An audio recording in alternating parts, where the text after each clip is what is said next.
Hello, today we are going to learn how to calculate the vertex by averaging the zeros. So before you were to play the video, you were supposed to log on to Desmos and complete the first page. So if you haven't done that yet, please do so because you're not actually starting the video until this point in time here. So if you haven't done so already, pause the video, open up Desmos, complete the first page and the two questions on the second page before you start the video. So press pause now and do that. Okay, hopefully you've completed the activity that you were supposed to do. So for the first example, the two zeros were at 3 and 5.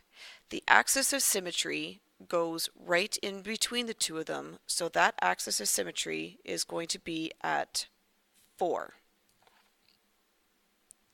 So you know that the vertex is going to lie somewhere along the axis of symmetry, and in this case the vertex is at 4, -1. If we do something similar with the second graph,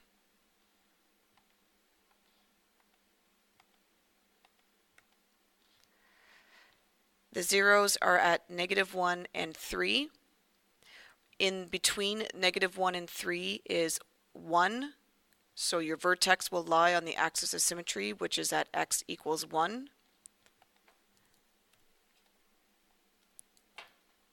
And we see the vertex is down here at 1, -8. For the third example, your zeros are at 3 and 1.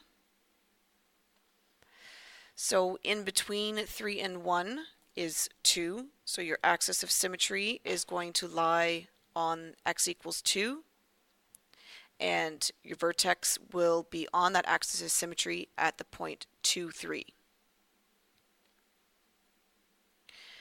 The last example, the zeros were at 0 and 4. In between 0 and 4, you find the axis of symmetry, which is 2. Your vertex lies on that axis of symmetry, and it's down here at 2, -8. So the first question said, what is the relationship between the x-intercepts and the x-coordinate of the vertex? So because the vertex lies on the axis of symmetry, and because the axis of symmetry is in between the two zeros, that means the x-coordinate of the vertex is in between the two zeros. How can you get that mathematically? You get that by averaging them. So what you would do is you would take the two zeros, so 0 plus 4, add them together and divide by 2. 0 plus 4 is 4, divided by 2 is 2. That's how you get the vertex. So 1 plus 3 is 4. 4 divided by 2 is 2. That's how you get the x-coordinate of the vertex. To get the y-coordinate of the vertex, you just substitute the x-coordinate into the equation. So the vertex is at HK, and the two zeros we use the letters S and T to represent.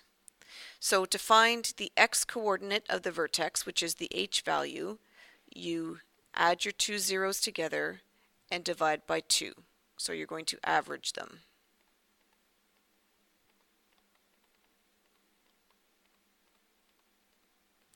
And to find the y-coordinate of the vertex, which is the k value, you're going to substitute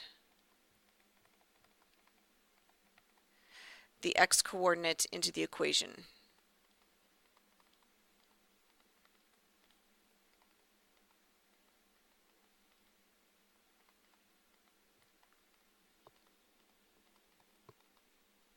So let's take a look at this first example. If you remember from the previous unit, in order to find the two zeros, you take each bracket, set it equal to 0, and solve for x.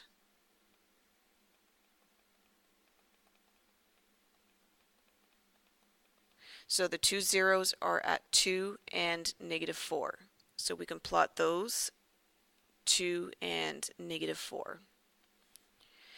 So determine the x-coordinate of the vertex. You're going to add the two zeros together and divide by 2. So the x-coordinate of the vertex is at -1. The y-coordinate of the vertex, we're going to substitute the x-coordinate into that equation. So it's going to be 1/2 -1 minus 2, -1 plus 4. So that's 1/2 times -3 times 3. And if you type that into your calculator, you get -4.5. So that's the y-coordinate of the vertex. So the vertex is at -1, -4.5.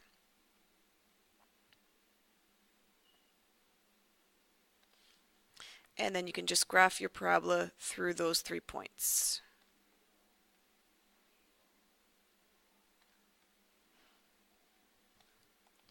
Now take a minute, pause the video, and you try example 2, and then come back to the video and we will take it up. So press pause now please and try example 2.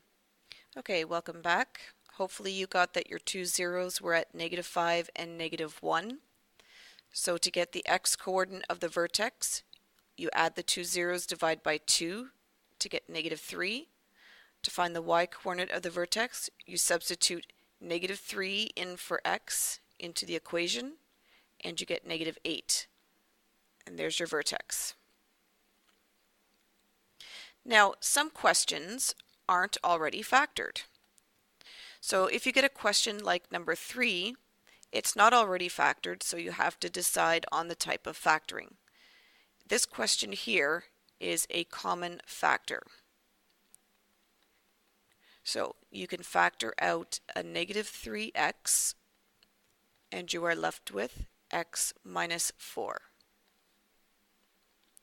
So the first thing we have to do is find the zeros. So to show your work properly, you're going to label these as the zeros. So to find the zeros, set each factor equal to 0 and solve for x.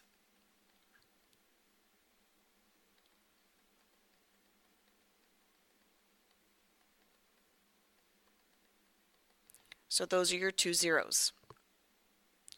Now we're going to find the vertex, so we're going to label this work vertex. The x-coordinate of the vertex is found by adding up the two zeros and dividing by 2.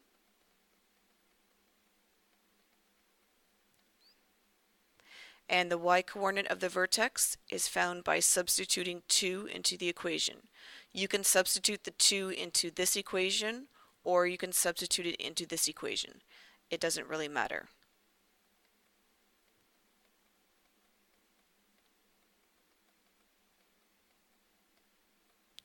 And the y-coordinate is equal to 12. So that means your vertex is equal to 2, 12. So what you're going to do is you're going to press pause on the video and you're going to try example 4 and 5.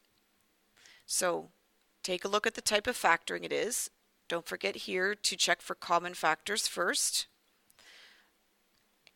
Try examples 4 and 5. Use your factoring skills, and when you're finished, press pause on the video. Press play on the video to check your answers. So please press pause now and try examples 4 and 5. Welcome back to the video. Hopefully that you were able to answer those questions without too much trouble. So with question 4, you first had to take out a common factor of 2, and then you were left with a simple trinomial. So the two numbers that multiplied to -16 and added to -6 was -8 and 2. And find the zeros by setting each factor equal to 0. Don't forget to label this, because you've got x is equal over here, x is equal over here, so you have to say these are the zeros, and this is the work for the vertex. So once you have the zeros, you add them together, divide by 2 to get the x-coordinate of the vertex. and then you substitute it into the equation to get the y-coordinate of the vertex. Example 5 was a tricky trinomial. So you were finding two numbers that multiplied to 28 and added to negative 16, and they were negative 14 and 2. So splitting up the negative 16 into negative 14 and negative 2. So out of the first two, you could common factor out a 2x. Out of the second two, because the first term is negative, you factor out a negative 1. There's your factored answer. Set each of them equal to 0 to find the zeros. Add them together. Remember to leave them as fractions. Add them together, divide by 2 to get the x-coordinate of the vertex, and substitute that into the equation to find the y-coordinate of the vertex. So, if there's any of this that you didn't understand, please ask your teacher, but just basically remember these two steps in the summary. But of course, this has to be after factoring. So please ask your teacher if there's anything you didn't understand, and other than that, thank you and goodbye.